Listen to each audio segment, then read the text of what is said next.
많이 하는데 전 잘 모르고 또 그래서 저도 TBS 얘기 좀 해보려고 합니다. 사실 그래서 송지연 언론노조 TBS 지부 공동 비대위원장 앞으로 좀 나와주시겠습니까? 해보세요. 예. 다시 7분에서 예, 뭐 이렇게 방송하다가 또 작가로 뵙다가 이렇게 뵙네요. 예. 근데 TBS가 원래 교통방송으로 시작되었고 이제 사실 교통방송 이름을 뗀 지도 한참 됐습니다. 그렇지 않습니까? 네, 교통방송 뗀 지는 2020년부터입니다. 예, 그래서 요즘은 서울시정 홍보방송 비슷한 역할을 하다가 또 이제는 또 민영화의 길을 이제 걷고 있는데 사실 TBS의 주인 중에 하나는 전 구성원이라고 봅니다. 근데 TBS 구성원들이 어떤 방송을 하고 싶은 것이냐에 대해서 간략하게 입장을 얘기해 줄 수 있으십니까? TBS는 많은 사람들이 오해를 하고 있는데요. 저희가 1990년대 산하사업소 때부터 서울 시민을 위한 방송들을 해왔고 재난방송부터 그리고 교통 관련된 기후, 그 다음에 시사방송까지 다양하게 해왔습니다. 그래서 특히 서울시에 관련된 되게 시정에 관련된 이슈도 되게 많이 다뤄왔고요. 아무래도 서울이 수도이기 때문에 그 중앙 정부에 대한 이슈도 다루지 않을 수가 없었습니다. 근데 그런 프로그램들이 사실 되게 많았던 건 아닙니다. 2개 정도의 프로그램이었고요. 근데 그게 워낙 인기가 많다 보니까 TBS 정체성이 하나로만 좀 가는 부분은 좀 아쉽다고 생각이 듭니다. TBS가 시사방송을 하기로 한 건 큰 결단이었을 것이고 사실 TBS 하면 대한민국 국민 상당수에게 시사방송의 이미지가 좀 붙어 있었던 건 사실입니다. 그런데 그중에서 단연코 TBS에게 한동안 재정적으로도 많은 도움이 됐고 그리고 청취율이나 시청률에서도 많은 도움됐던 게 김어준의 뉴스공장이죠. 맞습니까? 네, 맞습니다. 그런데 우리가 이제 저희 과방위를 제가 이제 2년 동안 하면서 이 과방위에서 사실 우리 국회의원이나 정치인들이 제일 심각하게 다루는 거는 공정성이나 아니면 중립성 이런 요소들인 것 같습니다. 그래서 지부장께서는 김어준의 뉴스공장의 제작에도 참여하신 바가 있죠? 네, 맞습니다. 그러면 제가 한번 여쭤볼게요. 우리가 방송도 그렇고 음식도 그렇고 굳이 따지자 그러면은 이게 뭐 김어준의 뉴스공장이라는 프로그램이 맛없는 건강식일 수도 있고 아니면은 건강엔 좀 안 좋은데 아주 맛있는 그런 음식일 수도 있고 아니면 맛도 있고 건강에도 좀 슈퍼푸드일 수도 있고 어떻다고 생각하십니까? 비유로 말씀드리긴 그렇고 제 생각을 그냥 말씀드리겠습니다. 저 개인적인 생각입니다. 저희가 비판했던 대상은 정파성이 아니었습니다. 그보다 훨씬 더 거대하고 좀 구조적인 권력이었습니다. 예를 들어 검찰 권력, 언론 권력, 자본 권력. 그러니까 대한민국을 지배하면서도 시민들이 절대 손댈 수 없는 힘에 대해서 저희는 좀 그런 시선들로 갔던 거지 저희가 정파적이었다는 말로 끝내는 건 좀 옳지 않다고 생각합니다. 그런데 저는 지금 결국 우리가 김어준의 뉴스공장이라는 방송이 있었던 시기가 문재인 정부 시절에 가장 이제 잘 나갔던 거로 기억하거든요. 네. 그래서 그 당시에 제가 기억한다면은 방통위원장이 뭐 처음에 최성중 위원장을 시작하셨지만은 곧바로 이호성 위원장님 그리고 한상혁 위원장님 시기고 방심위원장은 이제 강상현 위원장님이랑 정현주 위원장님 시기가 맞죠?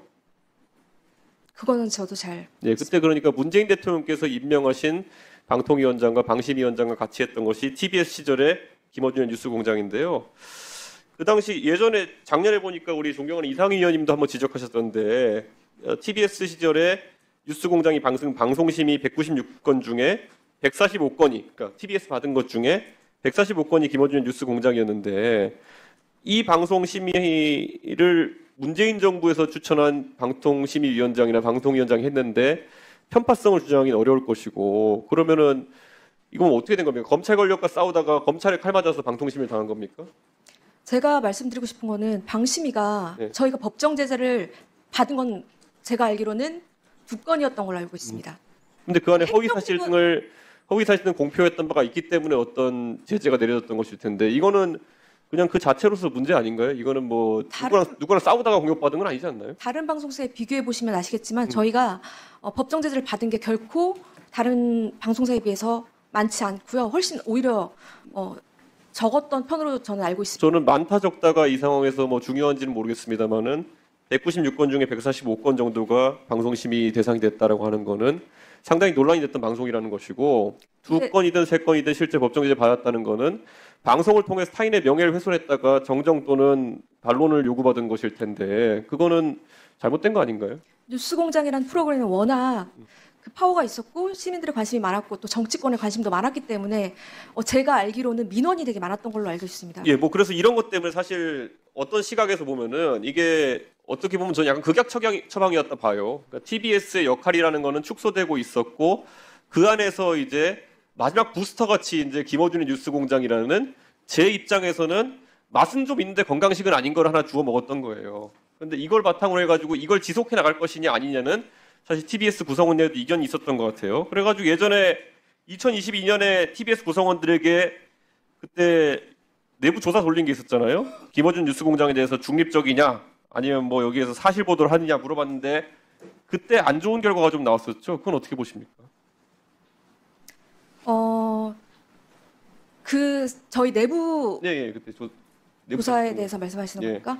저는 그게 굉장히 부적절했다고 생각합니다. 그 조사 결과에 참여하지 않은 구성원들이 더 많습니다. 근데 조사 결과라는 게 어쨌든 참여한 사람들에 대한 게 나오기 때문에 아마 과반수를 넘었던 걸로 기억을 하지만 참여 안 하는 사람도 많습니다. 원래 선거도 참여한 사람들끼리로 결과 판단하는 거예요. 그러니까 그거는 뭐 비슷한 거라 생각하고 그래서 이제 한번 TBS 미래에 대해서 고민하고 싶은 게 지금 제가 알기로는 뭐 노조 측에서 파악하셨겠지만은 지금 종교재단에서도 TBS의 운영에 관심이 있는 것 같고 여러 가지 대안들이 나오고 있는데 아까 제가 처음에 말씀드린 게 TBS가 뭐 검찰과 싸우는 그런 멋진 일 말고요. 어쨌든 지금 조직의 방향이나 미래에 대해 가지고 어떤 고민을 하고 있으며 어떤 결말이 나길 기대하느냐가 되게 중요하거든요. 저는 우선 임금 체불이나 이런 문제는 꼭 해결돼야 된다 보는 게 이게 노동자로서의 권리이기 때문에 이거는 누가 운영하게 되더라도 바로 해결되는 문제고 다만 방향성이 있을 때 종교재단 얘기도 나오고 있고 민간기업 얘기도 나오고 있고 아니면 또 오늘 논의되는 것처럼